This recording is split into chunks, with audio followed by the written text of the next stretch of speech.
Hello friends, my name's Emile and welcome back to some more Forza Top Gear laps. Today we are taking a look at some modern sports cars. Let's kick things off with the BMW M4 Coupe. 431 horsepower, 405 foot-pound of torque, 3,389 pounds of weight. Pretty decent figures there for the BMW M4. Of course, this is basically the de facto sports cars these days, like the M3 was previously. The M4, I'm still not 100% on this car. I like the way it handles in the dry. We'll get onto its wet handling in a second. Looks-wise, I like it, but it looks the same as pretty much every other BMW these days, and to be honest with you, I would much rather have a BMW M2 over the M4. It's just, I prefer the M2 and the way it looks. Anyways, as far as this car is to drive in the dry, it is planted as all buggery. It is a lovely, lovely car to drive, better than any M3 that's ever been in Forza when it comes to its driving experience in the dry. In the wet, it does feel a little bit more unsettled. It's still a decent car to drive, don't get me wrong, but it doesn't quite feel as confident, I guess that's the good word for it, in the wet. It slides around a little bit more. It doesn't really feel like it can dig in well enough. You can see me go a little bit sideways coming out of the follow through there. Yeah, it does struggle here in the wet a little bit, which is a bit of a shame, considering, yeah, you know, in the dry it's such a good handling car, and in the wet it does fall down a little bit, and that does sort of leave it vulnerable to prey from its main rival, really, in this game, which is the Lexus RCF. 467 horsepower, 388 foot-pound of torque, 3,957 pounds of weight. This is the heaviest car we have here today. Now, interestingly enough, the RCF PI-wise, I believe, is almost exactly the same as the M4. There really is not much between this and that car. And in the dry, the M4 is the much better car. However, the RCF doesn't get affected by the wet as much, and that means it is slightly nicer to drive, I'd say, in the wet. It's a little bit more predictable than the M4 is. Now, one of the leading traits of the RCF is it does feel heavy. This is not too far off £4,000 worth of Lexus. It is a heavy car. It's got a big old bellowy V8 under the hood and all the rest of it, so yeah, quite a heavy feeling car, but again, it's decent, and that's a prevailing sort of theme of the show today, is a lot of cars here decent to drive, you know.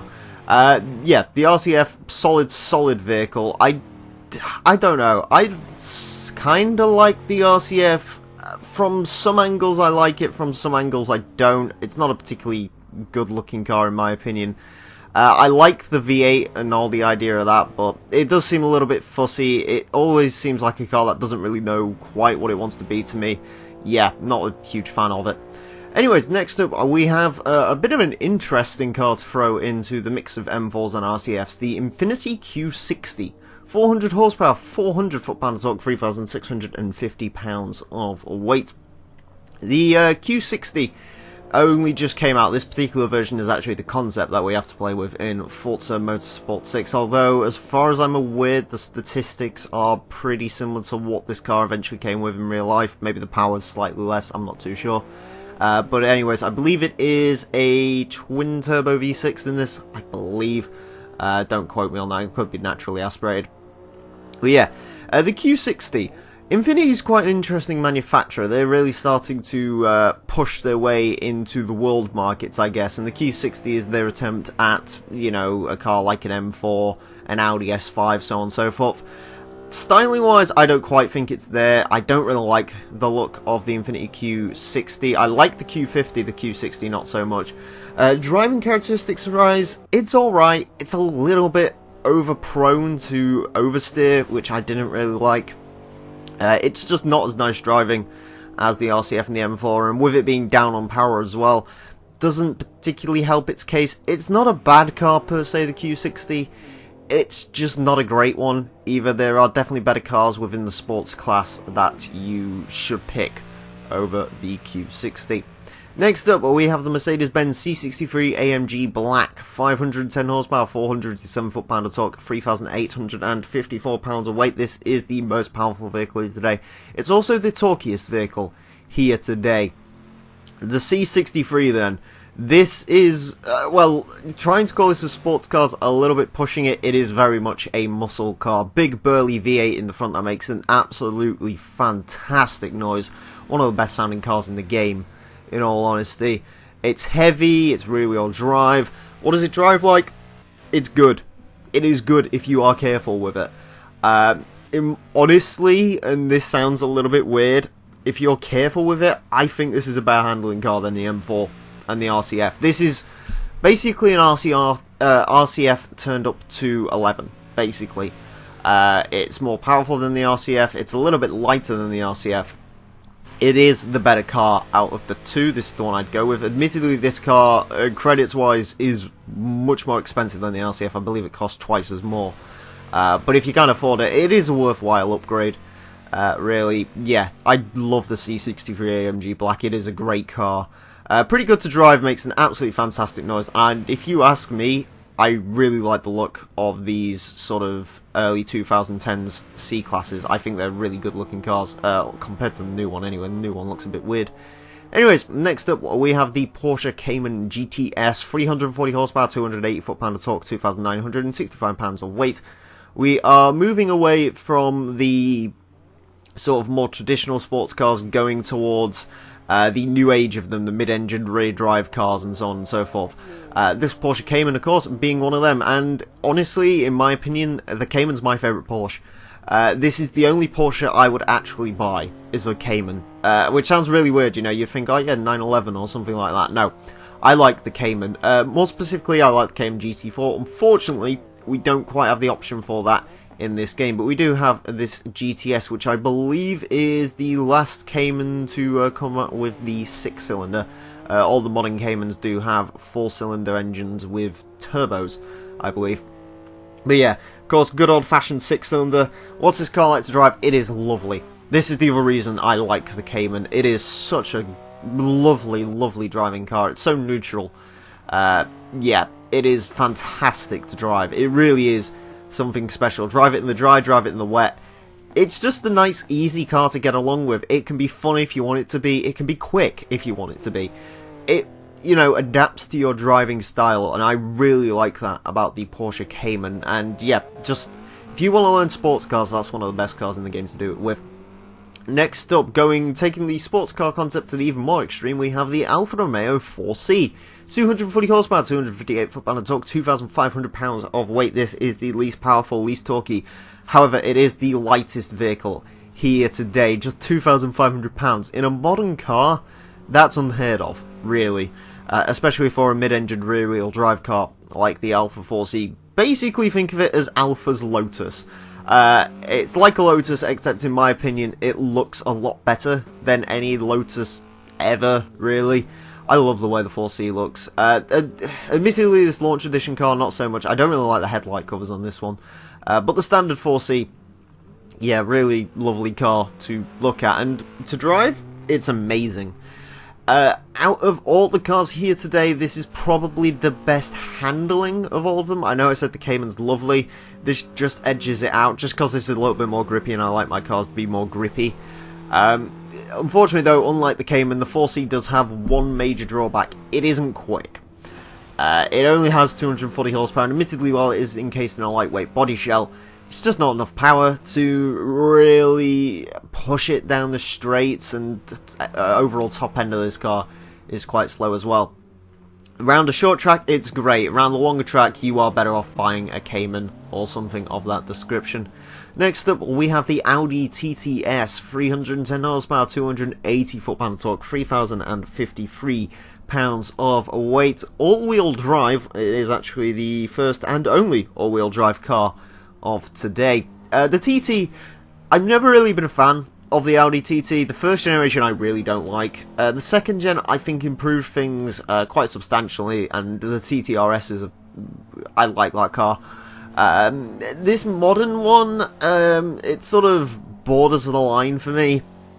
It is objectively a good looking car. It kind of looks like a mini R8 almost from the front, but yeah, the TT still, it just isn't my sort of a vehicle. And to drive, it isn't my sort of vehicle either. It is very understeery. This car, you can tell it's front heavy. And that's not surprising, considering it's based off the architecture of, well, basically it's a Golf. And as a result, yeah, front-engined. It's supposed to be front-wheel drive, this one, of course, with Quattro all-wheel drive system. But as we know, Quattro favours the front wheels most of the time, so, yeah. It is very front-end heavy. It's just not a particularly great car to drive. I would say to you, if you're going to buy a TT, go for the RS. The RS is a little bit quicker, a little bit better handling, and overall it's just a little bit of a better car in my opinion.